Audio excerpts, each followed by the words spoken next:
peace, my people. Speak of peace, so says our God. Speak to those who sit in darkness, roaming under sin's dread rod. Speak to all Jerusalem. Okay, everybody.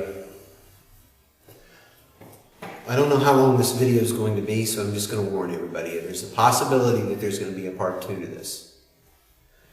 I'm going to start off with one thing. Monty Collier. Last night you were on the chat and I was doing things, and you were asking questions and wondering. You see, it's not that I want to be unsociable, but it is Lent, and I am wrestling with some things. Okay, so forgive me for disappearing so quickly. It's just that it just was incompatible with my thought, because what it is that I'm trying to think about right now are things like this. I had this on my mind last night, and I wondered to myself, what good was it going to do me to just sit there and try and chat with you and think about this? It just wasn't. You see, so I apologize. Law is to gospel as blank is to grace. We did this on a podcast, Radical Grace Radio, quite a ways back. Actually, it hasn't been all that long ago. But if you look in the feed, you can find it. It's there. But we asked this question, and we realized, and I realized, that what people put in this blank right here is whatever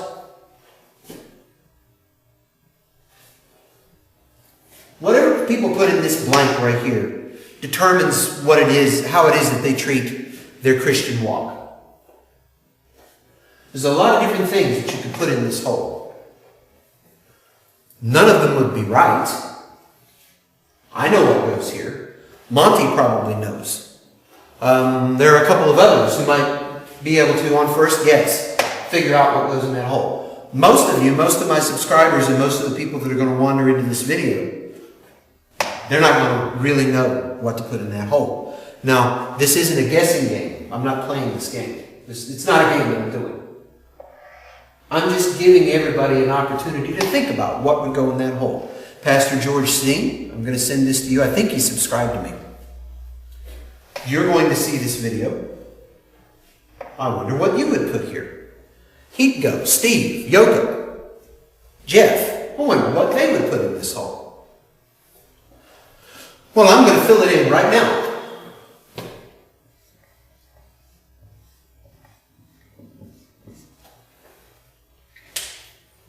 Law is to gospel as merit is to grace.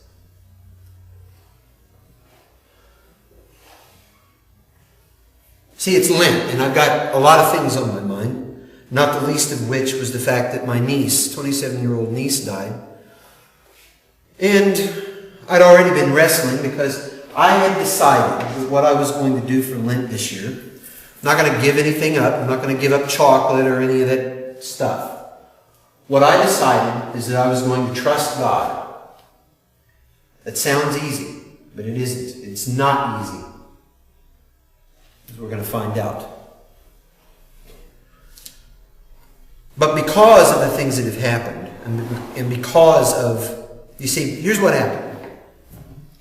I was listening to the White Horse Inn. Monty, I know you don't like the White Horse Inn because of who's on it. Rod Rosenblatt's on it. That's what's important to me. But here was the thing. They did a 5-part series on Galatians. And they got to Galatians 5, starting with the 16th verse.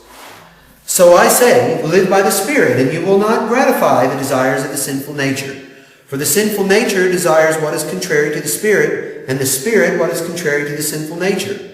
They are in conflict with each other, so you do not do what you want.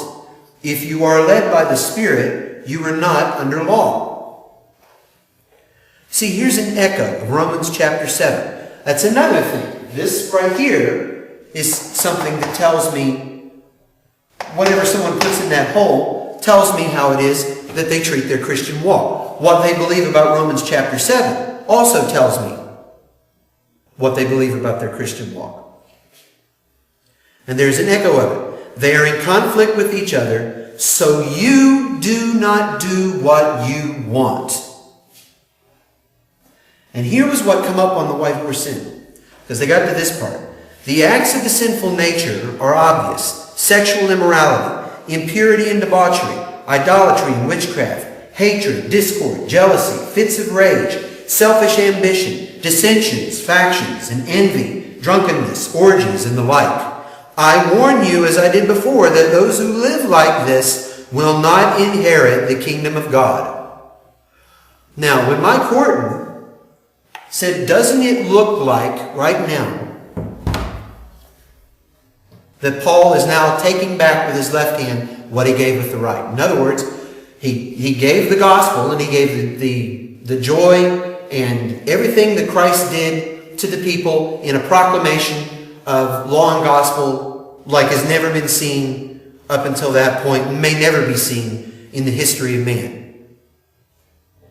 And then he snatches it away by saying stuff that hits all of us. Not just sexual immorality and stuff like that. You could not be in sexual immorality, and you could be guilty of hatred, discourse, jealousy, covetousness. So you can see where these all fit. Fits of rage, selfish ambition, dissensions, factions. Seems like he's taking with one hand what he gave with the other. And Rod Rosenblatt piped up and he said, it's easy to interpret. And Paul said, or actually this is how he said it. When Mike Horton said, doesn't it look like he's taking with the left hand that he gave with the right? Rod Rosenblatt says, no. And Mike Horton says, then how do we interpret this? And he says, through Christ. And Rod Rosenblatt said this. He said, there will be people in heaven who have committed these things. And I said, well, okay, now here's the thing about it. We know that he's right. But he just made the assertion and he didn't try to explain it. And it occurred to me that it's not all that easy to explain it. Until last night. At least for me. Because I got to thinking about this question again. This is an interesting question. Law is the gospel, as merit is the grace. You see, Paul divides law and gospel in here. And here's what he does.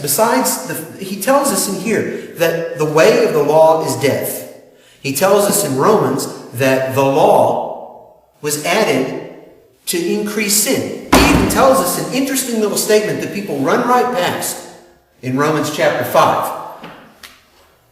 Death reigned from Adam to Moses. You know, that's an interesting thing that he says there. And people run right past it, and they don't even think about what that means.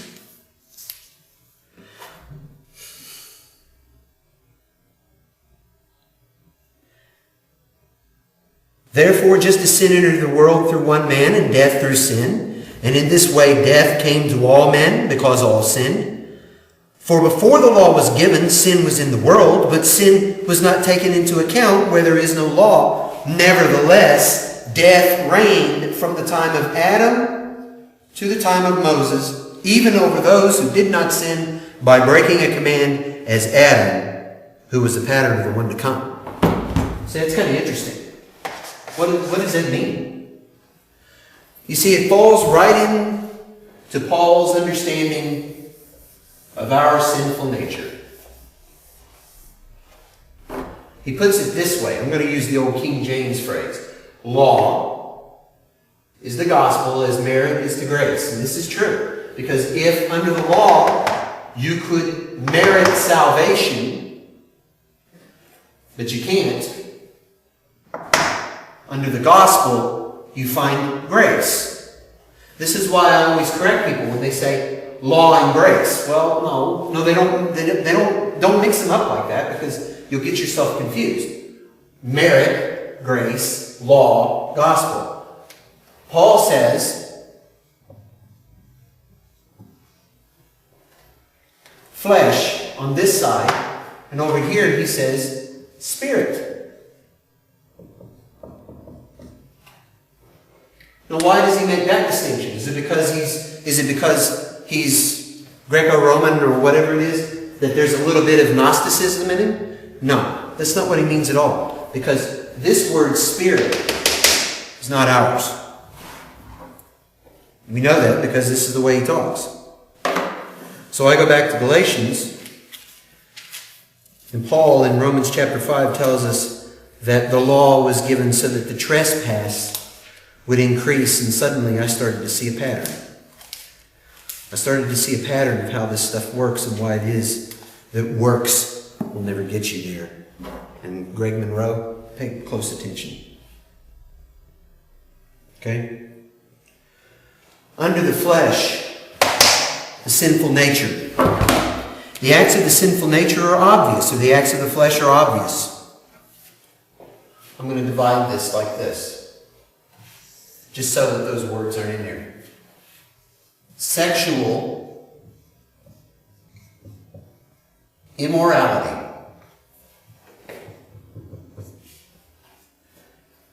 There's actually 3 words that he has there. Impurity.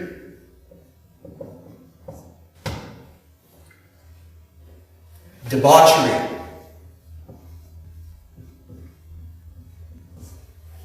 Sexual immorality, impurity, debauchery. So the law comes into the flesh, stirs up sin, and this is what we get. This is Romans chapter 6 stuff. And what I think is really interesting about this is how many times have we had law preachers, Ted Haggard, for instance, who all he could do was just go on and on and on about homosexuals week after week after week, only to be found to be going to visit who? A gay prostitute and taking drugs and all of that stuff. Think of Jim Baker. Think of Jimmy Swaggart. Think of all these guys. Impurity, debauchery. Why? Because they like the law so much. The law comes in, they think that they're merited somehow, because this is what, just point this out. Heat Go, Steve, Jeff, Jerome Stein, Jesus Freak 777, Greg Monroe. All of you guys think that grace comes in, the gospel comes in, and gives you a second chance at this. That's what you think's going on. You think that you get the second chance. You get forgiven so that you can try and do the law, and if you fail a little bit at the law, then God forgives you, and you keep working, and eventually you'll merit your way there. Greg Monroe, in a video, you said this in Matthew 22. You said that the guy is standing there, okay, in that parable of the wedding feast. And the one guy that's there without wedding clothes, you said that you know in your heart, even though it doesn't say in the text, that he's naked. And that what he needed to be doing is he needed to be wearing his good works. In other words, you say that in the end, we merit. Wait, hold it. Law, flesh, the law comes in and stirs it up. So maybe these 3 things don't actually hit you. Maybe these 3 things don't actually hit you guys. I just dropped it. It's okay. How about this one, YouTubers? Hatred. There's one. Discord.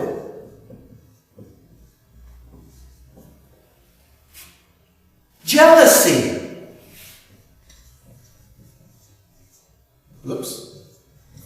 Jealousy. Fits of rage.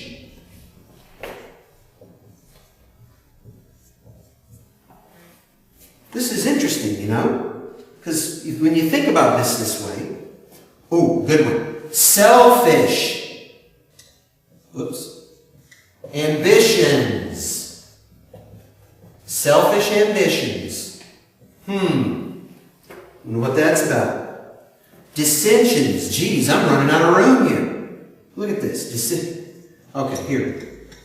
We'll just run them together. Dissensions. Factions. Oh, we've never seen that on YouTube, have And look at this, I'm running out of room. Envy. Oh my goodness.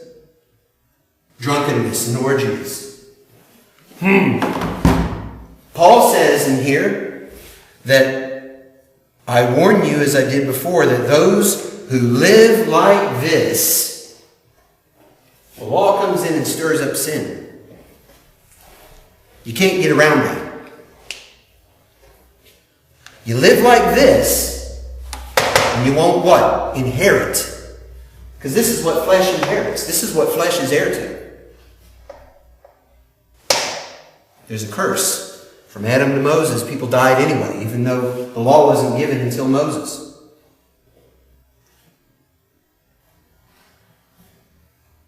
Look at this. All of this is going on. All of us, especially those that try to follow the law in any way, shape, or form. Okay? Wind up in something here. Somebody's jealous or somebody's mad at somebody. Somebody has selfish ambitions, trying to put themselves forward, opening up second channels, third channels, fourth channels, trying to get the subscribers to all migrate to one so that they got more of them. Dissensions between each other, people following each other in factions, envying each other because of all the subscribers that they've got, impurity, and it just keeps getting worse and worse, and there's debauchery and foolishness, and finally you get to sexual immorality, and you're so enamored with yourself as far as the law goes that you really think you're starting to merit your salvation.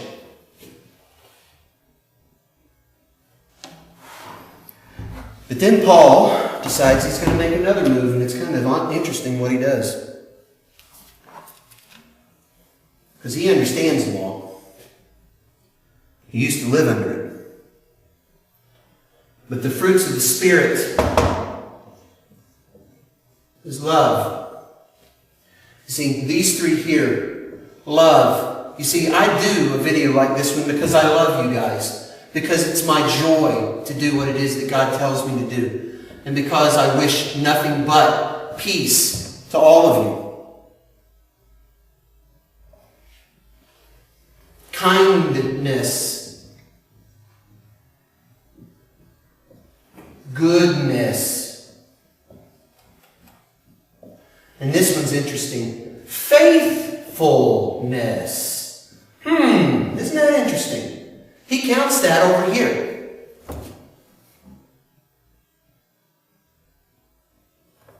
Not over here. The law says that you should be faithful, but he counts it over here. Not over there.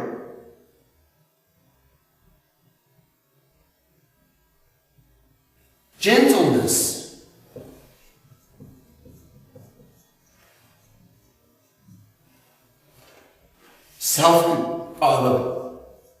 Self-control.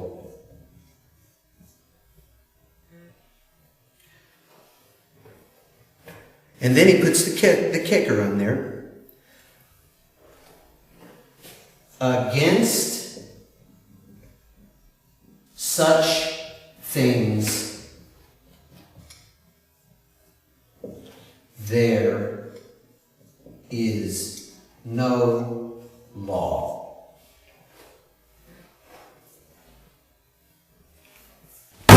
What he means by that, think about it. Against such things there is no law. In other words, you can look at this two ways. There's no law that will work to tell you that you can love someone, because if you begin to love someone, you'll get puffed up and you'll come over here into selfish ambitions and think that you're something. You know? When was the last time you were able to gin up joy? How about peace? Were you able to just kind of breathe yourself in? Because, I want you to think about it. Oh, I forgot patience. I left patience out. I'm sorry. I didn't mean to do that. But patience, for instance. How many of you, this is how you get patience? You feel yourself getting impatient and you go, okay, calm down. That's under the law, folks. Because you'll start thinking that you're actually pulling it off. Real patience falls out of the gospel, not the law. The law causes you to inherit this stuff. Sexual immorality, impurity, debauchery, hatred, discord. This is what goes on. And you know what's really funny about the hatred and discord and the jealousy and the fits of rage and the selfish ambition and all of that stuff?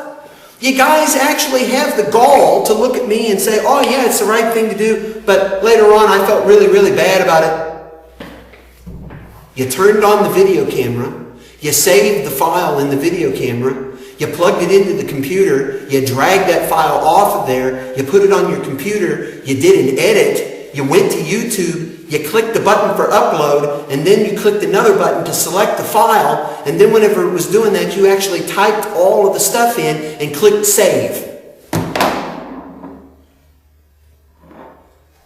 In no time between the moment that you made the video to whenever it finally uploaded and everybody was watching it, did you even think about any of this stuff.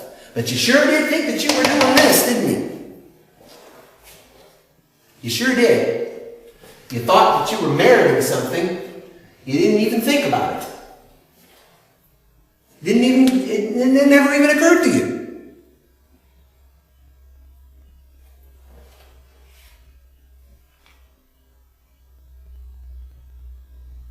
Against such things there is no law. In other words, why wouldn't Paul count this over here if the law was helpful in this?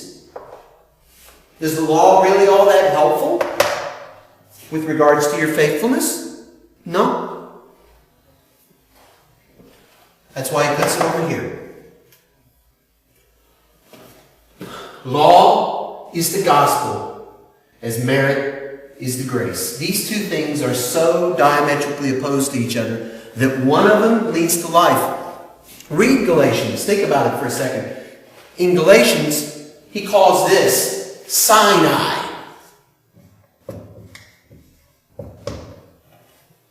He calls this Zion. He calls this Hagar. This he calls Sarah. Law and promise. You heir these things under the gospel. You inherit this under the law. This comes by faith in Jesus Christ. This comes from ignorance and stupidity. Because I'll tell you what, the holier than thous are always wind up getting caught eventually. They always do. They always wind up getting caught in some of this. Somewhere. It's easy to see people doing this stuff. But boy, I'll tell you what, they don't want to hide this anymore. Everybody loves being hateful on a video and causing all kinds of discord and having fits of rage, and everyone knows their selfish ambitions that they go through. And you know what? They'll still try and hide this, although this is starting to go away very slowly, isn't it? Some of these people who call themselves Christians get on there and they say, oh yeah, you know what, it's fine. Just divorce your wife, go live with whoever you want to. Don't worry, because this covers this. Well, weirdly enough, this is what causes it. See, there's a whole bunch of you that say that the gospel gives somebody license. The gospel gives them this. This is what they get in the gospel. This is what you get in the law. Which would you rather have? Jesus Christ, life, Zion, promise, love, joy, peace, kindness, goodness, faithfulness. These are promises under the gospel. Let me tell you what, these right here are promises too. The law will come into your life and you'll say to yourself, oh yeah, I can do that. It's pretty simple. Thou shalt not kill. And Jesus tells you that it's something more than that. Thou shalt not steal. You know, there's a way in which you break the 8th commandment, thou shalt not bear false witness against thy neighbor, which all of you do all the time, because there is none who pleads their case with integrity.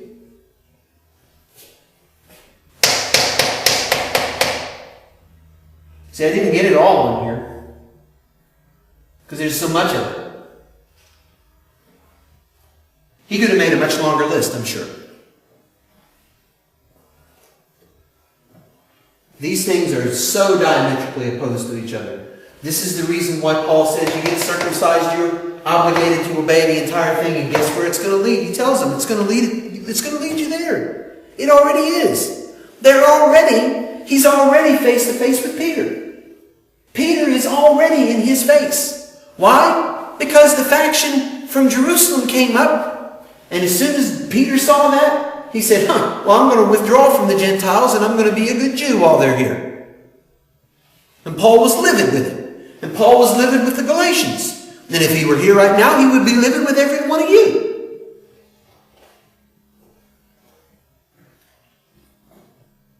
Not because you're doing this. This is what people will do. Give them the law, and this is what they will do. Give them this, and go as far as abolishing circumcision, and you got something. Because here's the thing about it. I hate to erase this. That's okay. Because over here,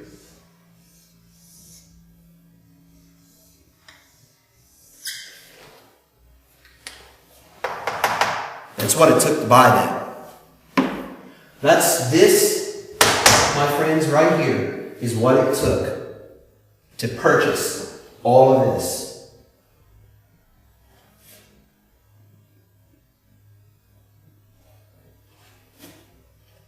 God didn't have to purchase you for this, because this already destroys you. This brings you life. Christ brings you life. Stay there. As Bianca likes to remind everybody, nothing in my hands I bring. No merit of my own. Simply to the cross I cling. Sorry I took up all your time. May God bless your day. Comfort, comfort all my people. Speak of peace, so says our God. Speak to those who sit in darkness, groaning under sin's dread rod. Speak to all Jerusalem of the peace that waits for them. Tell them that their sins I cover, that their warfare now is over.